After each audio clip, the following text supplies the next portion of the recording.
First of all, thank you all for taking the time over your weekends to join us.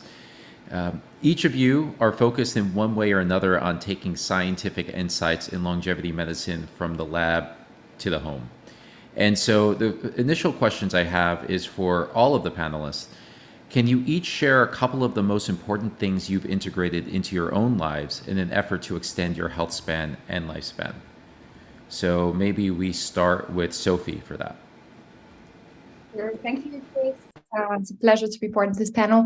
I think for me, one of the most crucial things to extend my health span and therefore my lifespan is to manage my stress. And because I think stress is one of the biggest factor when it comes to aging. And I think when you travel and you go to a place like Switzerland, for example, don't want to brag, but, where people don't have financial stress, they have job security, they have very low pollution, very high food quality, very high, political safety as well.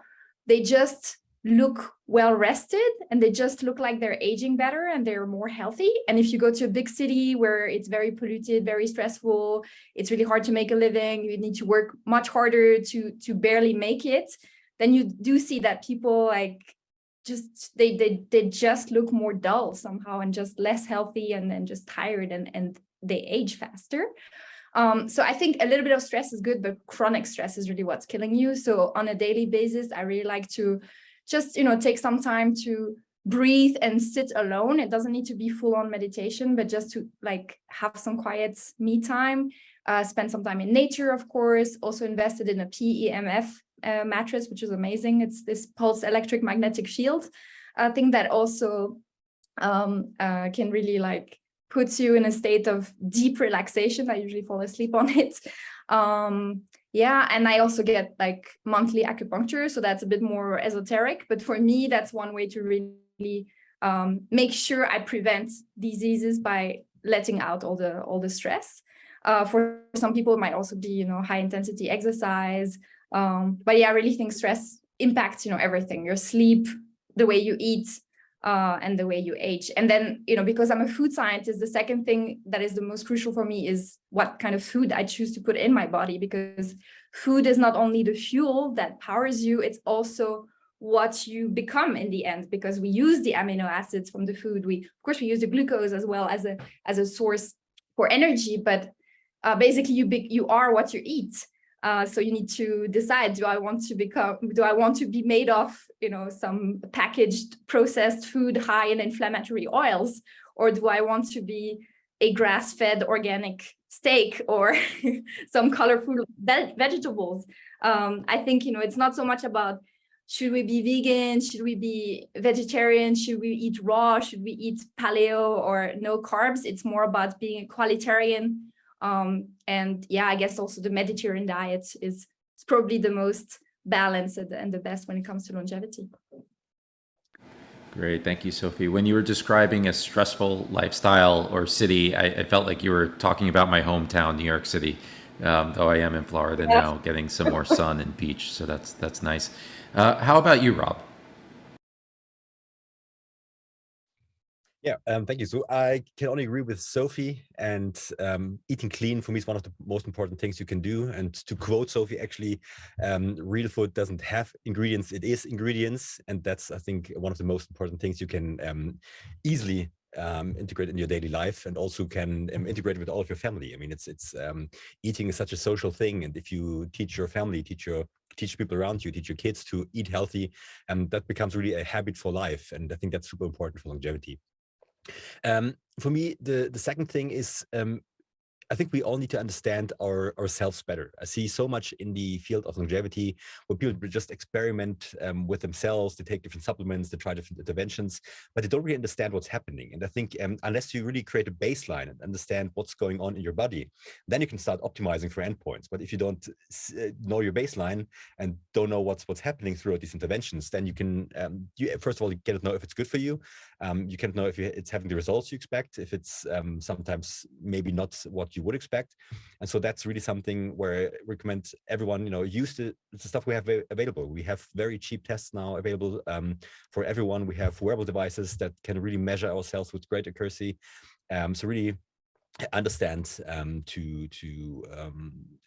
or learn more about your body. That's what I would say is really important.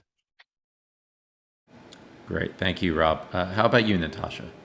Oh, this is a great question, and I don't want to overstate. I just want to go quickly because we have so many questions. So I'll just say first, healthy diet, plenty of exercise, aerobic and anaerobic. I lift weights, I do Pilates, yoga. The whole thing is really important.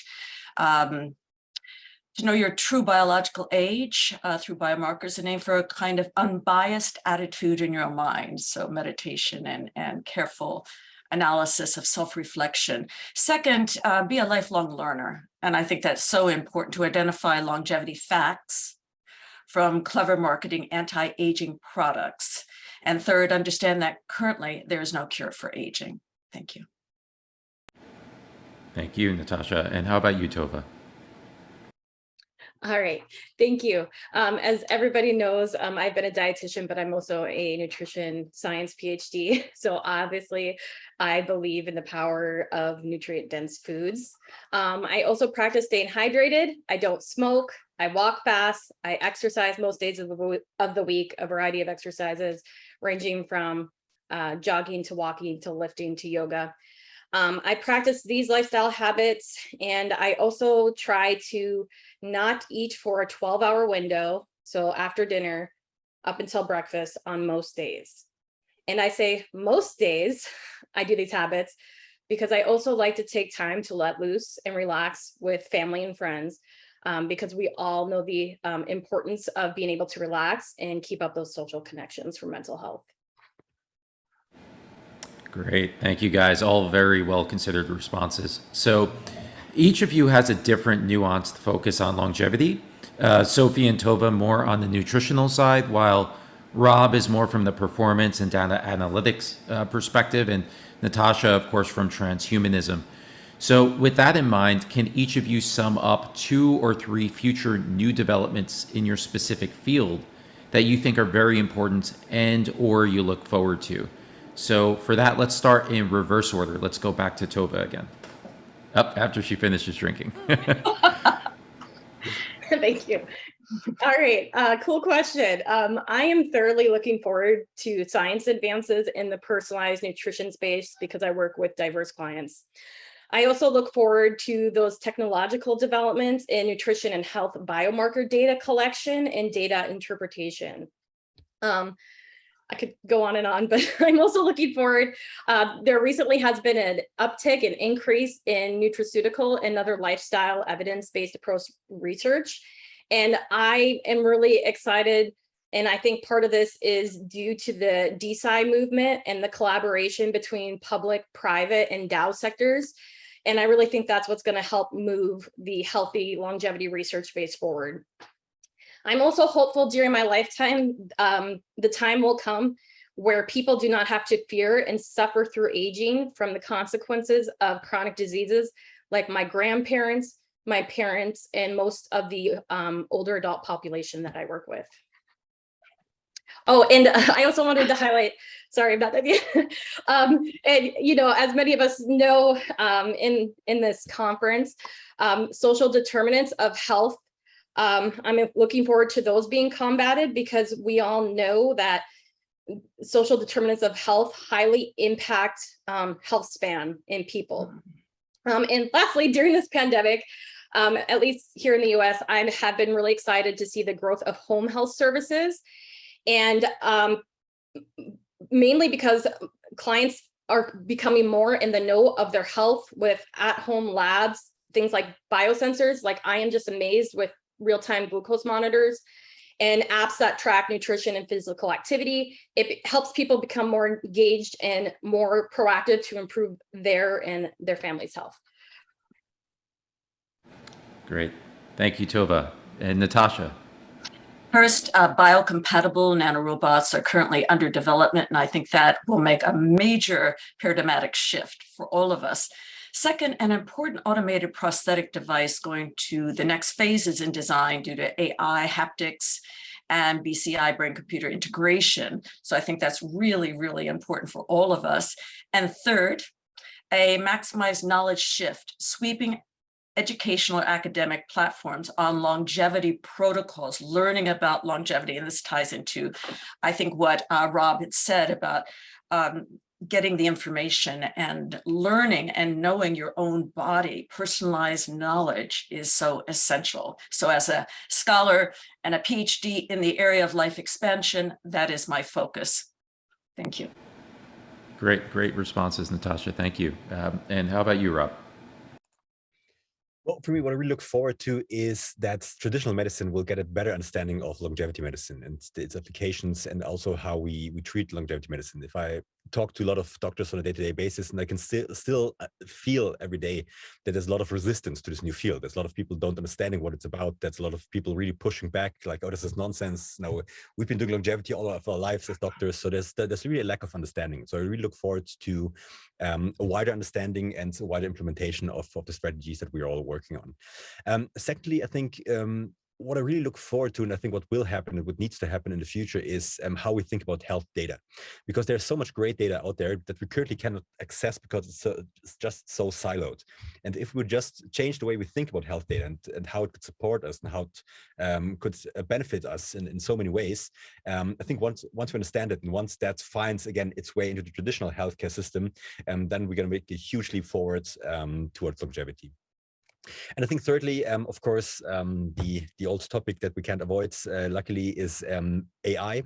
All the advances that AI will bring us in the future, deep learning, you being able, with the help of AI and algorithms, to really pair and combine the different tests that we have available, the different mechanisms we have available. I think once we again, this becomes a part of the accepted medicine and healthcare, then we're going to make a huge leap forward. Thank you, Rob. And Sophie? So I think in the supplement fields, just like Natasha mentioned, I think those like magic pills of the future, which would contain nanobots, I think we're not there yet, but it is coming. And I've even talked to a friend who is doing some research at ETH Zurich. So it's on the way. Those nanobots that will be able to repair the human body in situ, like really go where the cancer cells are to kill them, or just deliver the medicine where it's supposed to go, or even repair DNA. I mean, we don't know everything that it will be able to do, but I think in the next, maybe not in the next 3 years, but in the next 10, 15 years, that's coming for sure. And more in the near future, I think hyper-personalization for supplements. For now, it's very much similar dosages for everyone, and you have companies that start doing those at-home tests, and then they send you exactly what you need based on your deficiencies.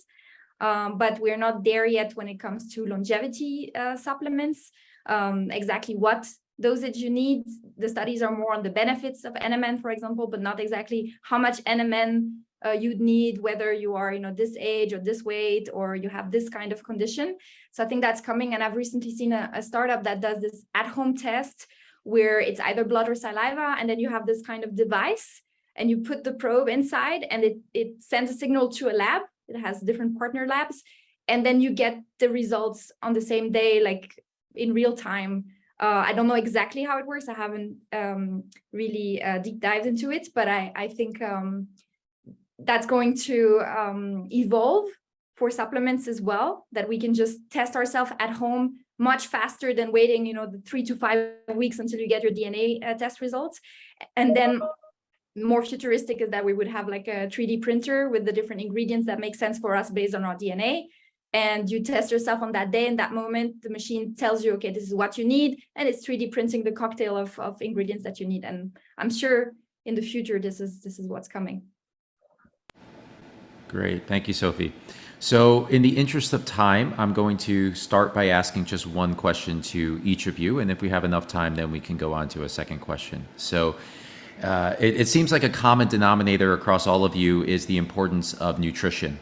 And that is the foundation of our health. And as much as we can look towards the future of what will come out, if you don't have that solid foundation, even in the future, you're probably not going to be in the best place that you can potentially be, as if you focus on your nutrition and the quality of it. So the first question is for Tovah.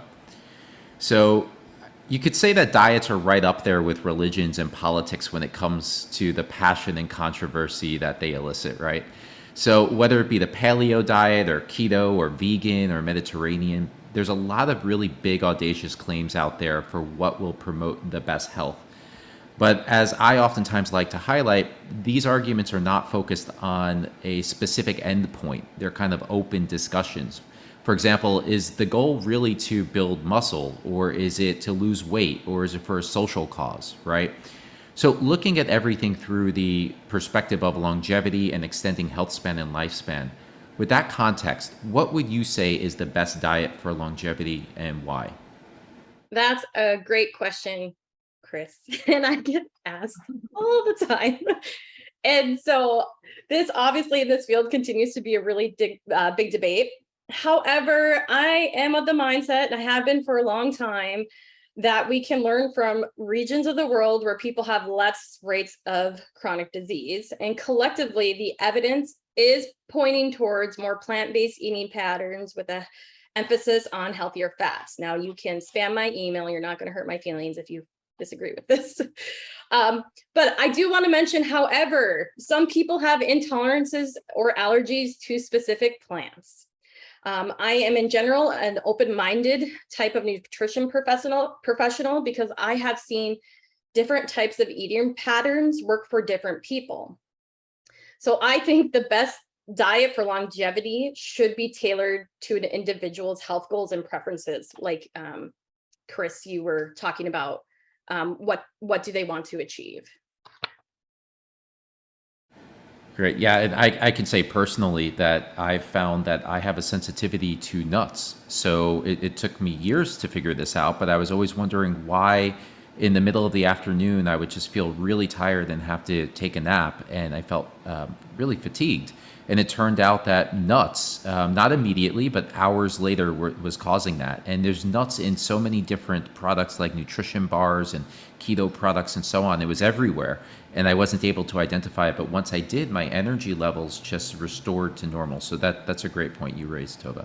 Well, and kudos to you, Chris, because it takes some people years to figure that out. So way to track. Well, I'm not going to say how long it took me, but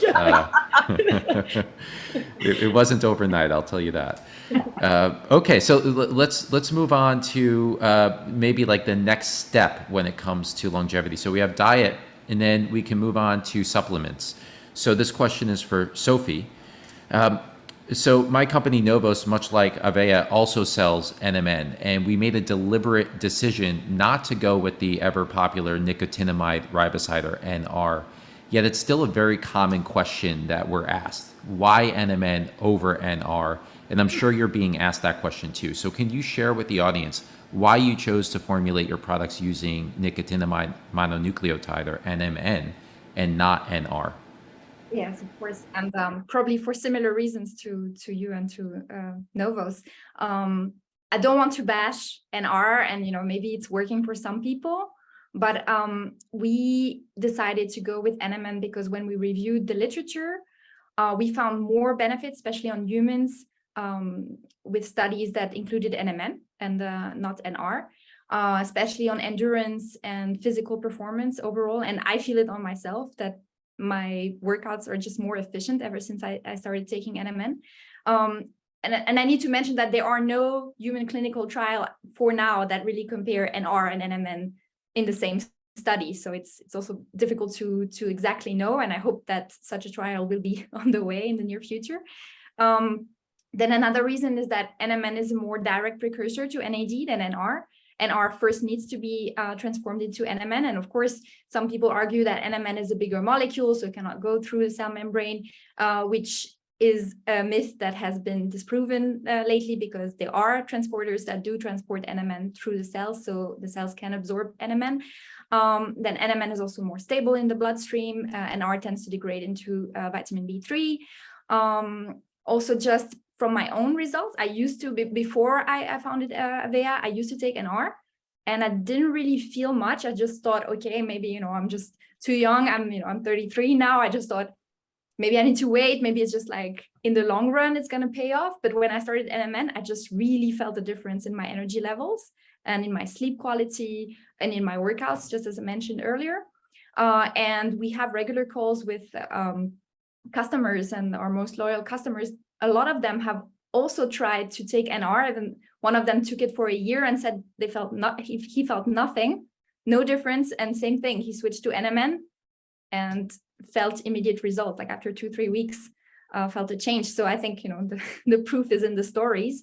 And then last but not least, we all know David Sinclair, and he's one of the most famous scientists in the field of aging and research on NMN, and he takes NMN and is very vocal about it. He doesn't even endorse any, you know, NMN brand, but he feels strongly about NMN. So we kind of went with his opinion as well.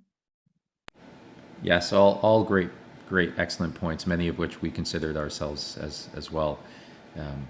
Okay, so next is for you, Rob. So if we go from nutrition and supplementation, then what's next? It's really to track how you're doing, as you mentioned earlier, to see if you're actually having improvements on your health. So much like you, I've been on a journey over the past decade to track my biomarkers, many of which are correlated with aging. And I've begun sharing those with the public on a blog I launched a few weeks ago called slowmyage.com.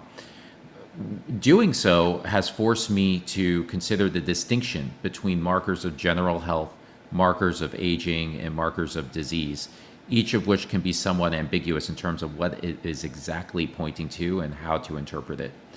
So being an authority in this space, what have you found are some of the best ways to measure longevity first and foremost, and by extension health, from biomarkers to tests and any other things that you'd like to share?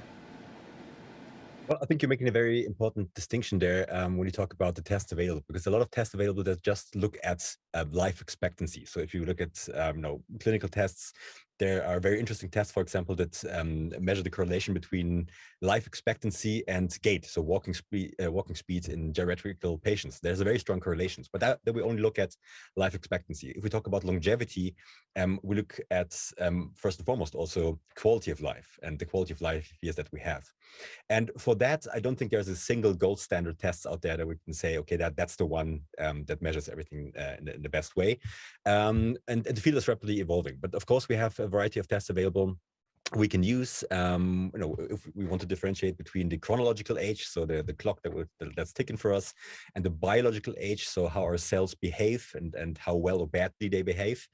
The most common one, of course, is the Horvath clock, which was developed in, I think, 2011, looking at some epigenetic markers. But there's a variety of other aging clocks that are very promising and interesting. So there's things like blood biomarkers, of course. There's things like photo aging clocks, where you use AI and photographic images and to evaluate that. Something that's very surprising to a lot of people is psychological age. There's a very strong correlation between how old people self-report they feel and how old they actually get. There's a very strong correlation in studies that have been shown that. There's things as physiological age, and there, of course, there's a lot of other aging clocks in development, whether it's microbiome, transcriptome aging clocks, and so on. So I don't think there's one test I can recommend. And again, I think what's very interesting and what's very important is look at the tests that are available and get baselines for yourself, and then look at what interventions do for you. And I think that's one of the things that really can show how things make a difference for you. Great, thank you, Rob. So Natasha, so you've already mentioned a couple of the technologies that are around the corner in terms of improving health and optimizing health. So you're very much focused on the future, and I'm particularly excited to speak to you looking towards what might come, right? So if you're keeping up with the news, it's always made out to seem like the world is falling apart and we're in our final days. But if you look at the data about things like violence or poverty or health, this is clearly not the case. So can you offer a bit more hope and optimism to our viewers along the same theme as the prior question you answered? What world would you like to see and believe is possible in the next 10 years from now and in the next 30 to 40 years? Generally speaking, I'd like to see a more humane humanity. I think, bar none, that's what we aim for. Why live longer if we lack a sense of mindfulness and ethics and own personal moral compass, and treat each other well. So that's primary. But getting to the question, let's see, 10 years, probably will be beyond the threshold of doubt. Society has shifted and we've accepted aging as a disease. And I think that is right around the corner, largely because of the trending of information across sectors, across socioeconomic, political sectors, and the growth of the longevity industry in the trillions of dollars. So at this time in 10 years, aging is considered a medical disease. Neurotransmitters are stored in chemical chronology and simulated in artificial structures. And that is, again, just like the C. elegans has been, its old connectome has been sequenced and digitally simulated, more on the digital side than in actuality. But 20 years, life expectancy challenges have accepted of a limitation of the maximum lifespan, and that we don't like it. You know, people say, no, wait, 122.3 approximate years are not long enough, and that's the quantifiable maximum lifespan. So interestingly, that I think it is going to go into areas that are a little bit anti-longevity at the moment, like UNESCO, who you'd think would be pro-longevity, but it's really, really not. So I think that UNESCO and other organizations such as it on a global scale will aggregate activism for longevity. WHO changed its name to WHOLO, our World Health Longevity Organization. And political fractions will agree on laws to protect the right to longevity. For example, Davos conference, which just focused it on longevity, which was a big surprise and a delight, will probably establish an economic trajectory for longevity in the long term. 40 years, 30 to 40 years, approximate that age, I would say whole body prosthetics are deployed. And this is largely because of the exquisite design in that field.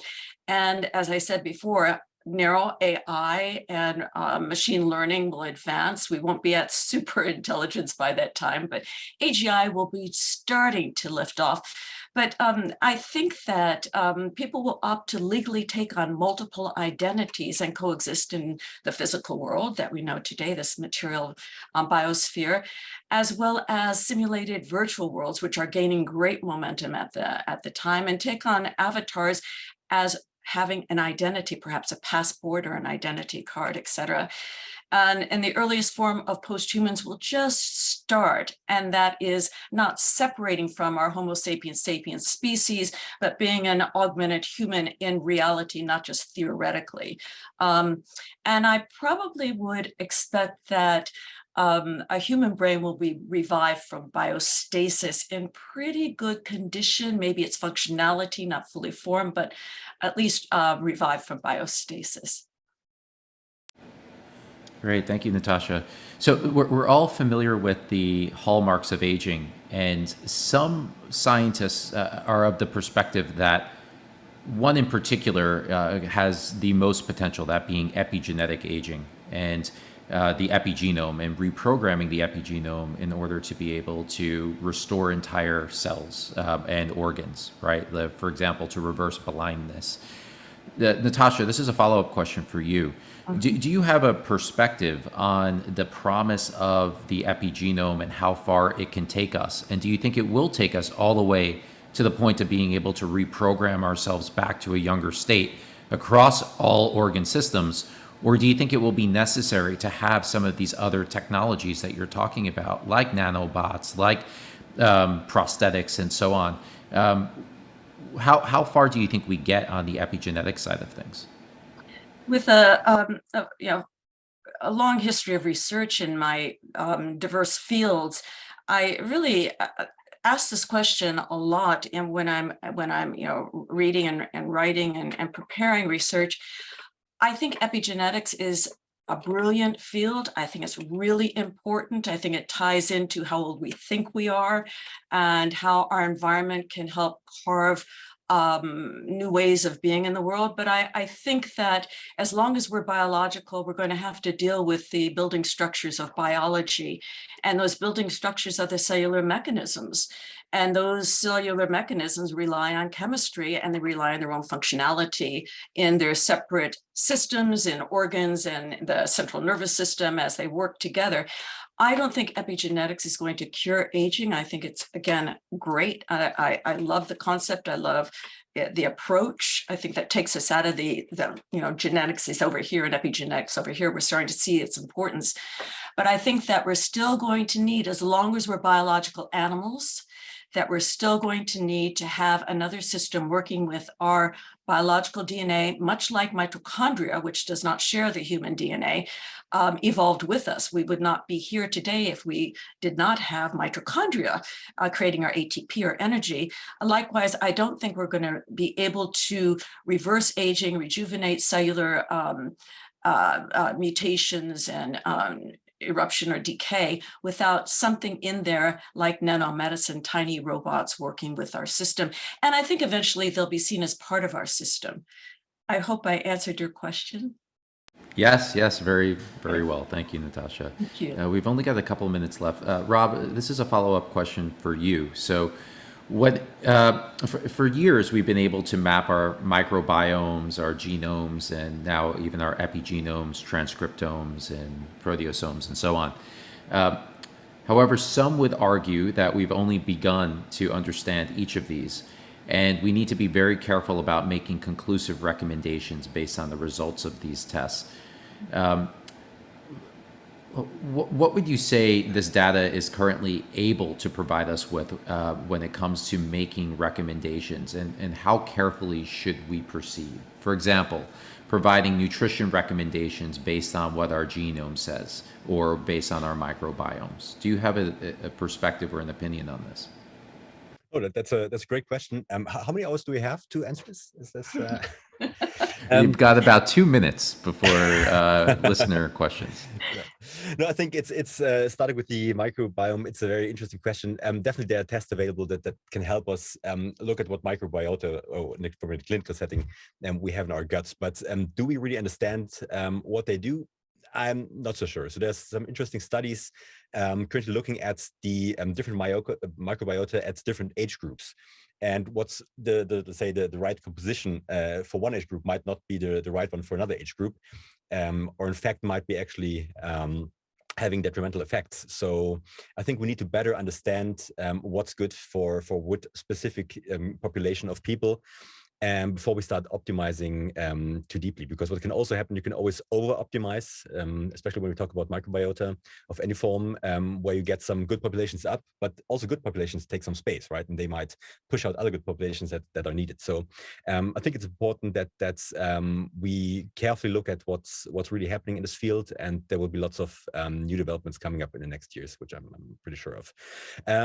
If we talk about genome testing, I mean, the whole genome is huge. If we just look at the exome, which is about 1% of the whole genome, so we're looking at something like 30 billion SNPs, and we probably understand around 1,000 in a meaningful way. So in a meaningful way, what I'm referring to is that we can start to look at them from a perspective of how can we manipulate that, or how can we manipulate the expression and optimize the expression of these genes through lifestyle, through nutrition, and through anything else, and especially in the context of pathways. And I think there is some very interesting things we can do right now, but there's new science coming out every day, and the whole field looked completely different 10 years ago. The whole field will look completely different in 10 years.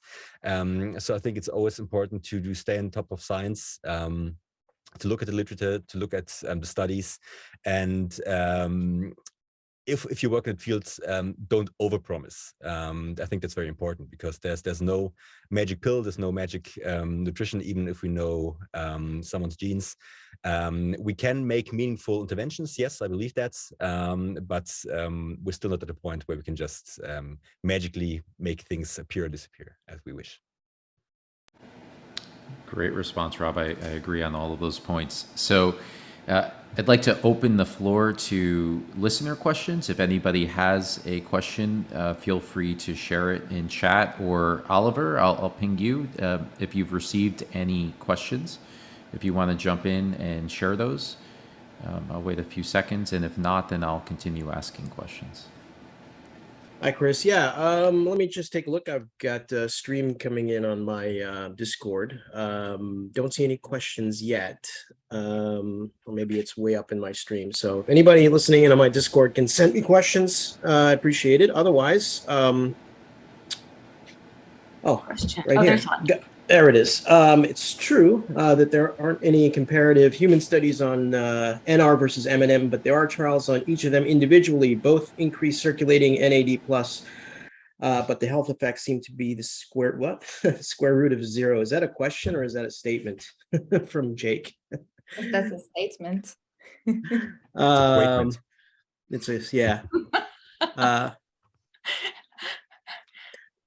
You can answer it anyway. You can answer it. You can also answer it if you want. I mean, we get that from people on our social media channels as well. You know, people who think they've seen all the studies or know how to read a scientific study, but actually, if you really, I mean, you could even just go on nmn.com and see all the studies there listed, either on animals or on humans, and there are new human studies coming out like almost every month at the moment, and the major one came out in the last 2 years, and it's simply not true. NAD precursors have shown benefits, like I said, on muscle performance, on sleep quality, on stress reduction, on menopause, postmenopausal women, on insulin sensitivity, on really various kind of viruses. Even viral replication. I don't want to make medical claims, but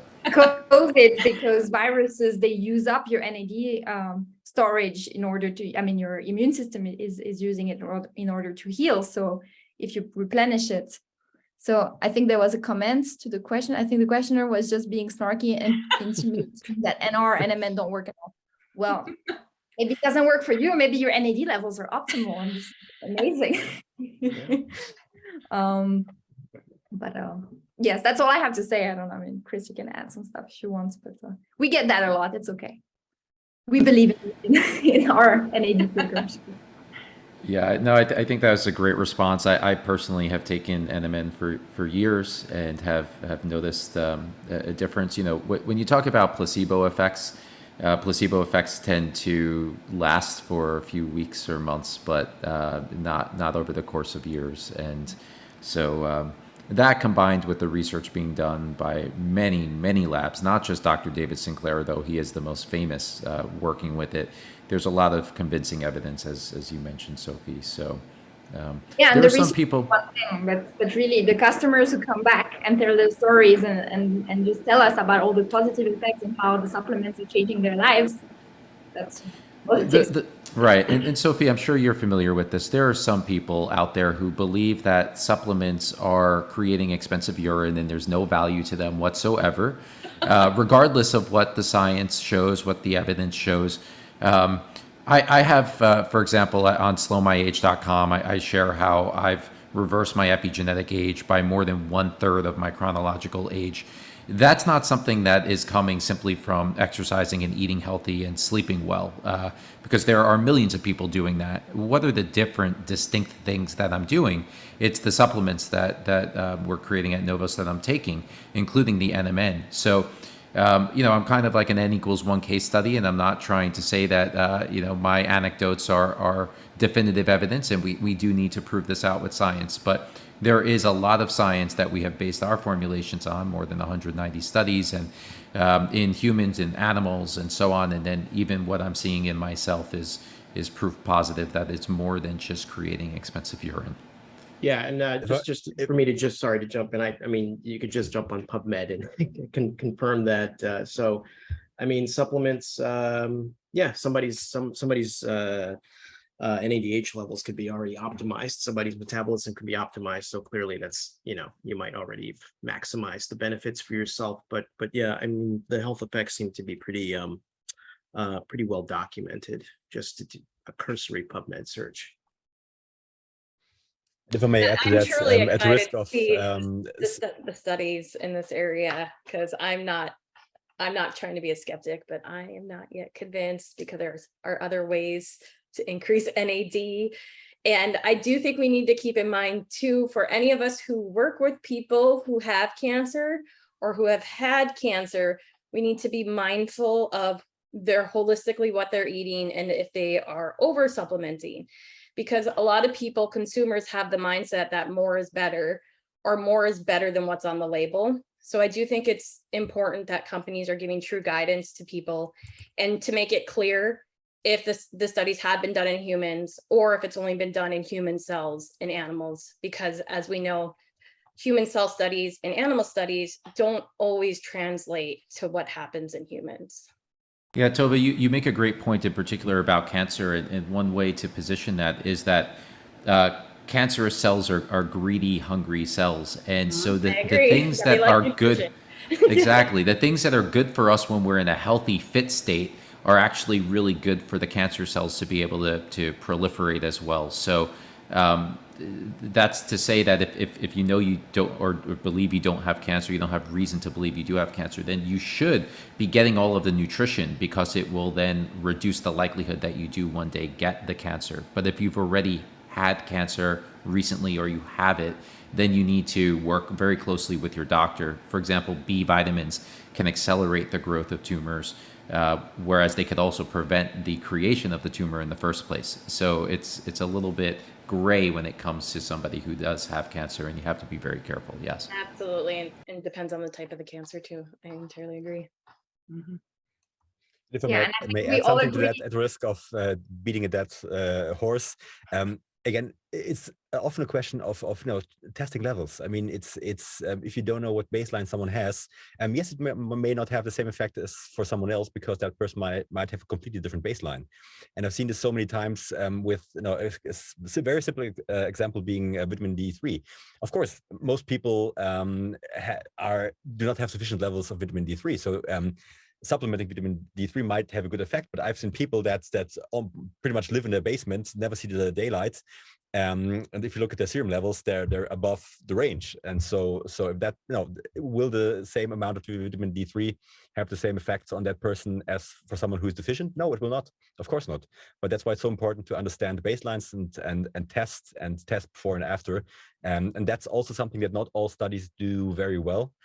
Because they often don't look at the baselines before and after, and just look at the effects of taking whatever it is, whether it's NMN or something else. Yeah. Right. And Rob, that's a great point you raise about studies. Typically, studies are looking at what happened to the population of the study, and is there a significant change across the population.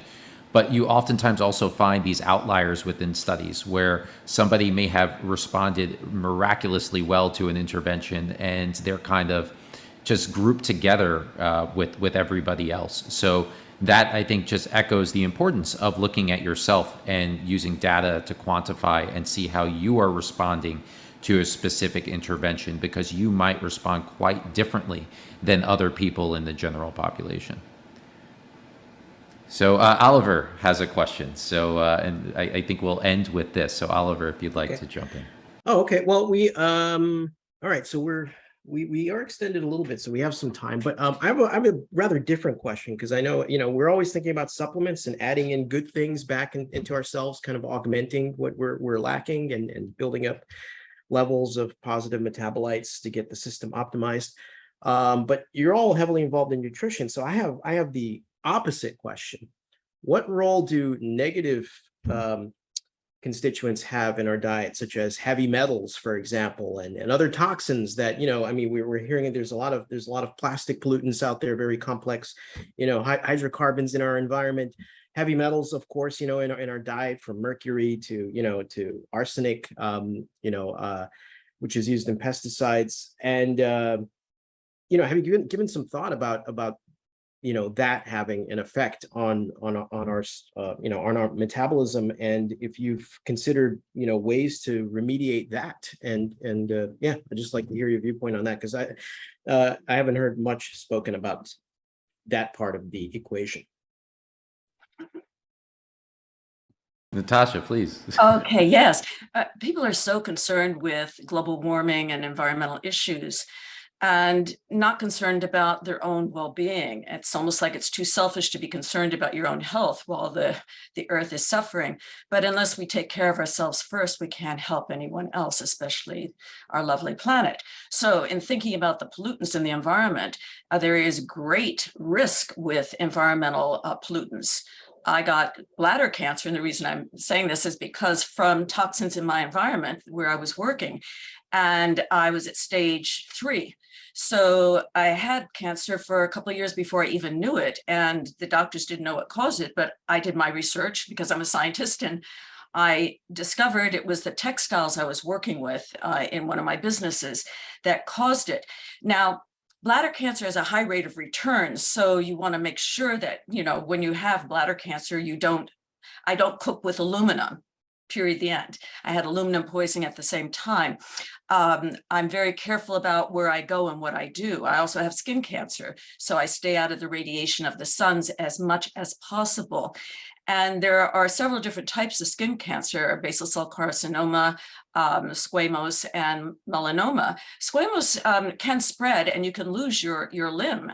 It won't metastasize, but melanoma will, and the rates are going up. So any scientific research on that shows that we need to be very careful. The plastics, there's concerns about overusing plastics in our food, not to use them in the microwave. I think all these cautions are very important. Some may deal a little bit with hyperbole when you go too far in the direction of the environmentalist dogma.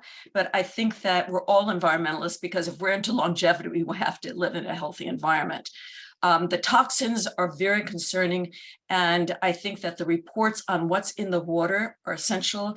You must have clean water, so having a purifier for your water in your home, no matter where you live, I think is extremely important. And to cook with the utensils that don't emit certain chemicals like aluminum or other deterrents, and to be careful about where you're working and what you're working with, because they are invisible toxins around us. Clothing as well. Wearing pure cotton is better than wearing synthetics. Sleeping on cotton sheets is better than sleeping on sheets that have been treated with certain chemicals to lie flat. It's better to have crumbled sheets than flat sheets that have a toxin in them. So all around us, I think it's really important for longevity enthusiasts and practitioners to pay attention to what we're using, how we're using it, and what can be emitted from these different products and variables. Can I jump in real quick? Yeah, go, please. Okay. Yeah, I really like that you touched on water, because I can't tell you how many people I work with. And I worked, one of my first dietitian jobs, I worked at WIC, and nearly every child and baby's finger that we pricked had low hemoglobin. And, you know, it's a lot of places still have lead-based pipes, and most people will not run their water for 3 to 5 minutes because they're concerned about their water bill. And frankly, they don't have the time to do that all the time. So I definitely am happy to see the movement of more affordable housing, water filtration systems right at the tap. But a lot of consumers and people are not informed. If they hear from authorities that the water that they drink is safe, they assume that it's safe coming out of the faucet. We also have the problems in certain areas of the US, especially with in water, certain nitrate levels rising. And so I was really surprised when I was in Iowa for graduate school, a legitimate blue baby syndrome problem in babies because of the high nitrates in the water binds hemoglobin. Also thyroid. I was shocked when I worked in long-term care. Nearly every single older adult I worked with had hypothyroid. We know that heavy metals, especially lead, binds thyroid tissue. Consumers, I always encourage them to be picky about their supplements. And I am so happy to see good supplement companies ensuring the quality and purity of their supplements. Because for instance, whenever we isolate something from an animal, for instance, whey protein, it's concentrated. And if that animal was eating grass from soil that was high in heavy metals, or get the collagen from that animal, and you're heavily consuming it, that's not leaving your body.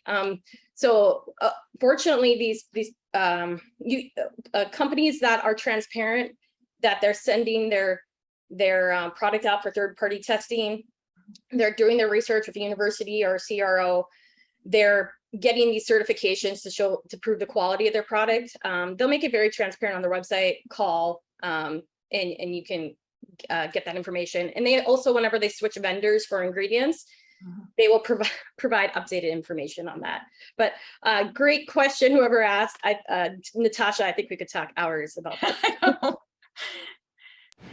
Yeah, I'll throw a very quick one in there as well. So there was a study, I believe, published just a few months ago, undertaken by the Energy Policy Institute at the University of Chicago. And this looked at air pollution and found that there was a slightly greater impact on death from air pollution than smoking. There was 3 times more significant impact on death than alcohol use and than unsafe water, to the topic of water, and 6 times more deadly than HIV and AIDS. So the air that we breathe, if you're in a congested metro area versus somewhere with fresh air, and then also consider air filtration in your home if you do live in a big city where there's a lot of pollution. There's, of course, the typical air filters and HEPA filters. There's also something I just recently got in my home. I have an HVAC system, and you can actually get one that integrates into the HVAC system. So all of the air that is being circulated throughout the home can also be treated with UV light, with reducing dust and mold and so on. So there's a number of ways that you can clean the air that you're breathing in. Chris, I think we need to perhaps wrap up about a minute or so. Maybe even now. I've just been pinged by Christy, but it's interesting that you mentioned. I just want to interject one statement about the air pollution versus the smoking. I always thought it very bizarre that hospitals in New York City have a sign that says outside, "Please no smoking," yet there's like 500 taxi cabs idling right outside, and I'm like, one guy with a cigarette versus like all those cabs belching out, or trucks with diesel pollutants coming out is just a kind of a disconnect, right? With reality a little bit. So, but yeah, really something to think about. So anyway. And you guys should all move to Switzerland. I think that's. Oh yeah, I'd love to. Maybe I'll stay with you until we find housing. I was in Geneva and Lausanne for the first time a few months ago, and it is a very, very beautiful country. All right, so since we are up on time, I want to thank all of our guests. Thank you, Sophie and Rob, Tovah, and Natasha for joining. This was a very interesting discussion, a lot to learn, and a lot that we shared with the community. So thank you for contributing. Thank you. Thank you.